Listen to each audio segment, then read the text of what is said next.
foi muito importante ficar um tempo fora do Amazonas para voltar para cá e ver coisas interessantes de novo.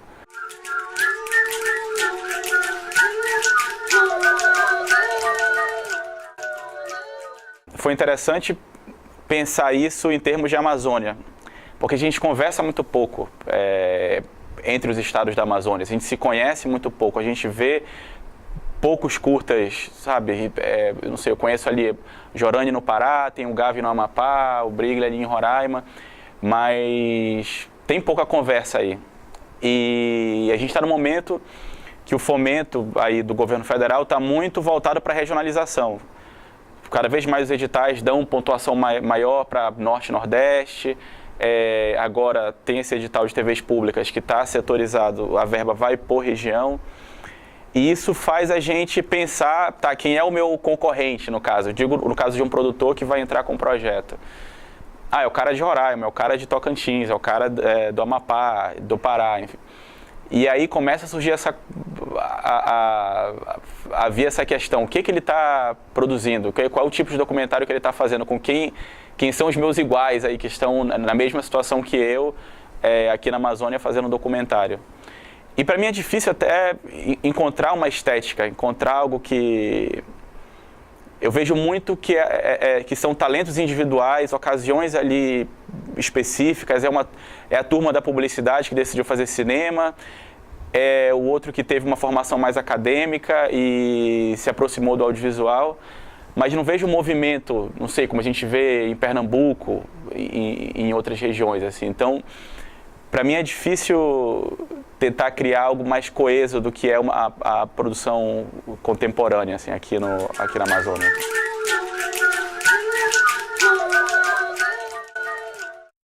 E aí surgiu o projeto do Parente, que é um projeto incrível, assim, chegar ali numa aldeia Yanomami, ali em Pixanarrabi, ali em Roraima, e assistir aquela palestra sobre DST, colocando camisinha e tudo, uau, foi incrível. E eu consegui colocar alguns manifestos que eu já tinha desde a época da TV, que aí talvez venha essa coisa do olhar de dentro da Amazônia, que não existe índio, né? Existe o Ticuna, o Yanomami, o Saterê. Então a gente falava, é um curta, é um filme sobre os testes rápidos em aldeias indígenas.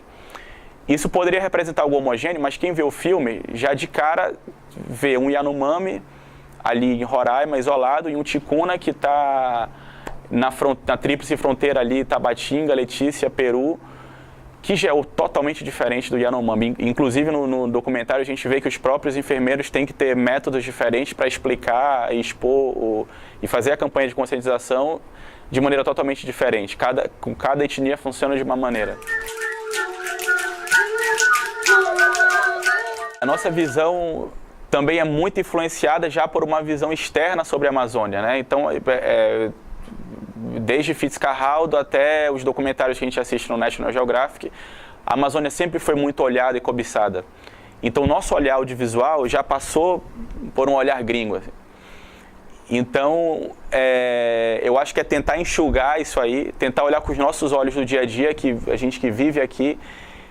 E esse cinza, o que é? É o Saterê que vem para a cidade, volta, que faz compra aqui, volta para a sua aldeia e coloca a roupa para fazer o ritual, porque afinal o turista só aprova ele como índio se ele tiver trajado da maneira que o turista quer que ele esteja, entendeu? Ele não vai aceitar, não, esse short Adidas aí tu não pode ser índio.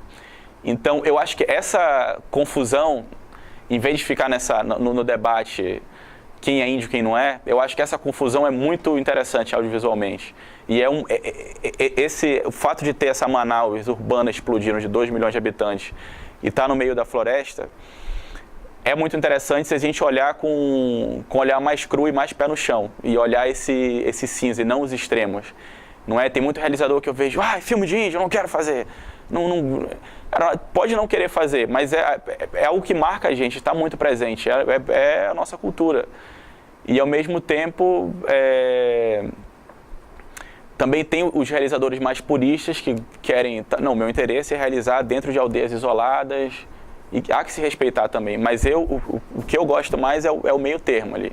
é aquela confusão, é aquele vai e volta, e que eu acho que é o mais interessante da nossa Manaus, eu digo agora como cidadão manauara, né, que está no meio da metrópole dentro da selva. Eu acho que falta também um olhar mais crítico, menos romântico e mais crítico. É isso, esse ícone exótico que querem vender pra gente. E o que é muito importante, a gente tem que viajar na região para conhecer, tem que se deslocar. Porque senão a gente vai ficar refém da Amazônia que vendem pra gente audiovisualmente ou turisticamente, tão refém quanto um cara que está em São Paulo. Ele pode conhecer tanto quanto a gente se quiser ficar aqui esperando que o tema sensacional surja.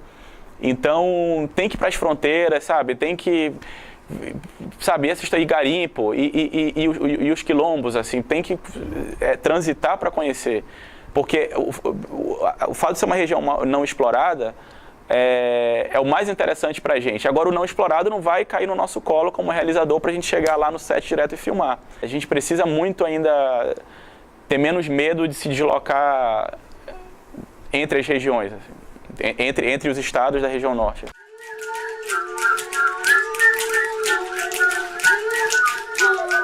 A política hoje cultural do Brasil, especificamente para a área do audiovisual, é muito forte. E isso que eu falei, está muito voltada para a regionalização. Só que aí a gente foi pego, putz, e agora? Cadê um bom técnico de som? Cadê um cara que sabe fazer uma pós-produção de som? Quem são os nossos diretores de fotografia? Então foi um salto muito grande.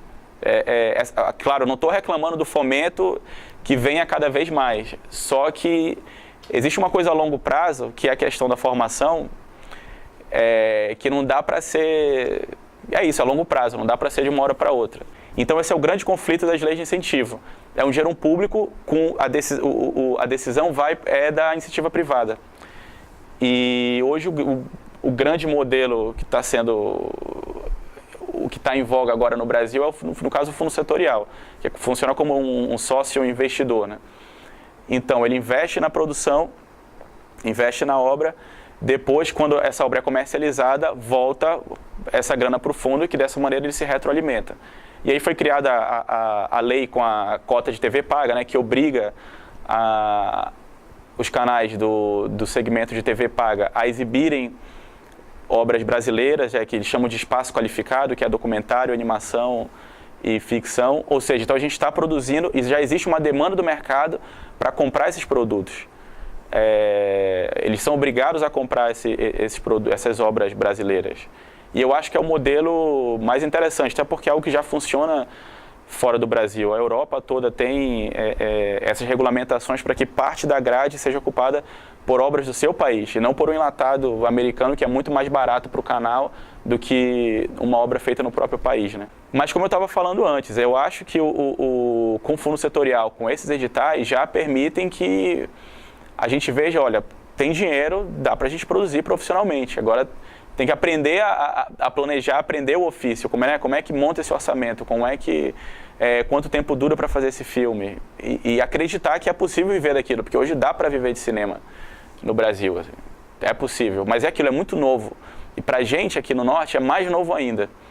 E a gente está num momento bem interessante, tá? Eu estou ansioso para ver os resultados dessas obras agora, desses editais regionalizados, que vão gerar muitas obras aqui no Norte. Eu quero ver o resultado disso, porque é algo de agora, assim. Bom, a questão de distribuição ainda é um problema nacional. A gente, de início, a gente tem muito pouco espaço pouco cineclube. A gente fica muito refém do festival promovido pela Secretaria de Cultura que acontece no final do ano. E eu acho que esse festival tem que ser cobrado. Agora eu digo no Amazonas especificamente. Esse festival tem que ser cobrado, mas a gente tem que pensar em outras janelas. Eu sinto uma falta de gente se unindo para... Tá, vamos fazer um festival aqui, vamos criar uma tarde de exibição, vamos conversar com essa exibidora, com esse cinema, se eles abrem um dia na semana para curtas amazonenses. Então a gente tem que cobrar do poder público, mas não pode ficar refém dele. Eu acho que tem que pensar em outras saídas também.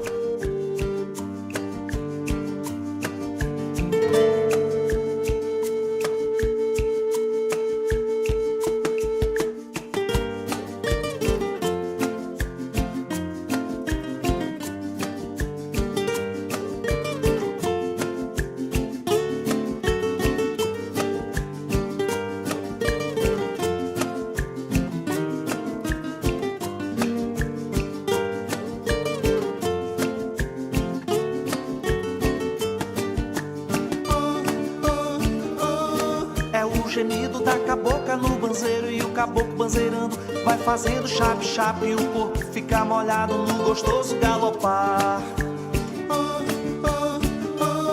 Revira os olhos no momento mais gostoso, e o balanço do caboclo vai ficando remansoso. É o momento do banzeiro no prazer se derramar. Chape, chape, chape, chape, chape, chape, chape, chape devagar. Chape, chape, chape, bem ligeiro, é o som do meu banzeiro na canoa balançar. Chape, chape, chape, chape, chape, chape, chape, chape devagar. Chape, chape, chape, bem ligeiro, é o som do meu banzeiro na canoa balançar.